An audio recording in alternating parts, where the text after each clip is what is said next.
we are.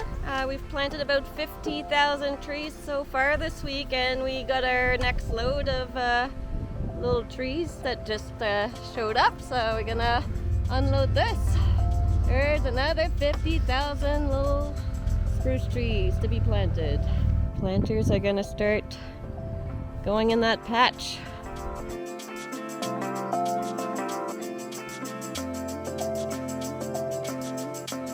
The 2 Billion Tree Program is an initiative from the federal government to plant trees to capture carbon and mitigate the impact of climate change in that way using natural solutions. So Parks Canada contributes to the 2 Billion Tree Program by planting trees on some of our lands.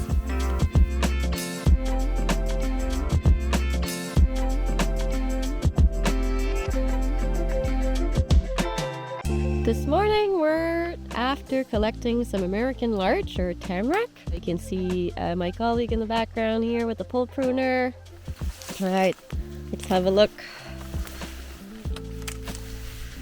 Can be collected. They're the right color. They're just starting to open up. They're kind of tan in color. So in nature, trees produce a lot of seed and they're not always viable. Insects get at them or there's pollination issues. So before we spend a whole bunch of time collecting a tree for seeds, we do what's called cut tests, and we're comparing to this reference book here. So basically, this is the picture from the book. A seed that's healthy should have a black coat and firm white embryo that has filled the seed cavity inside. Sort of 50% that are more rotten and brown and not healthy or not complete.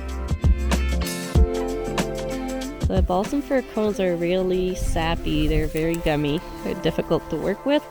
As they dry, the resin dry out too. So that's why we're going to be drying them for a while. And before we send them to the seed center for the seed to be extracted, we can just pluck them. And we're going to be putting them in a burlap bag for now for transport. And then we'll put them to dry.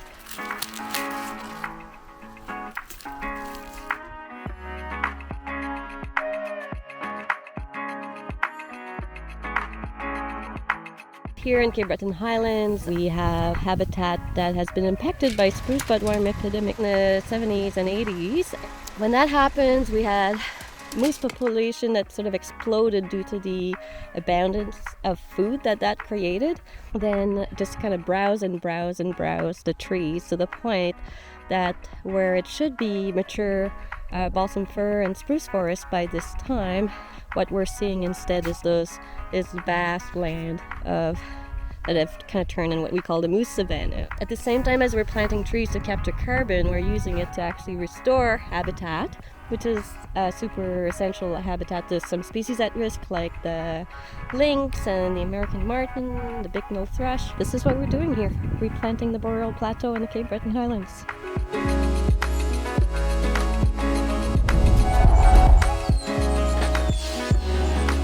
Our mandate is to provide seed, but also conservation of forest genetic resources. Any species that might have potential problems down the road, wouldn't it be nice to have the genetics off each of our national parks in storage? We have the capabilities at the seed center to store that seed for, potentially hundreds of years. So if an issue does come up, that seed is there for parks to tap into down the road.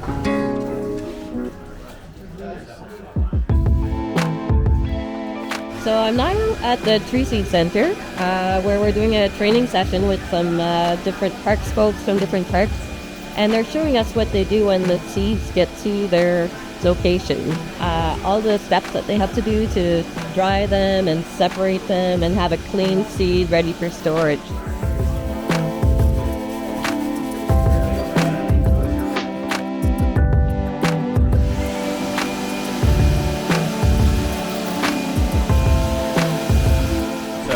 What we can do now is we'll look and see in this. Does it look cleaner, first of all?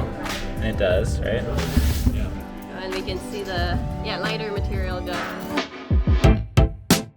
So I'm now in the wet lab, or the dirty lab they call it, where we process seeds that are more fleshy and need to be separated and cleaned through process that are use water basically. So everybody's trying different berries, different techniques. I'll do that.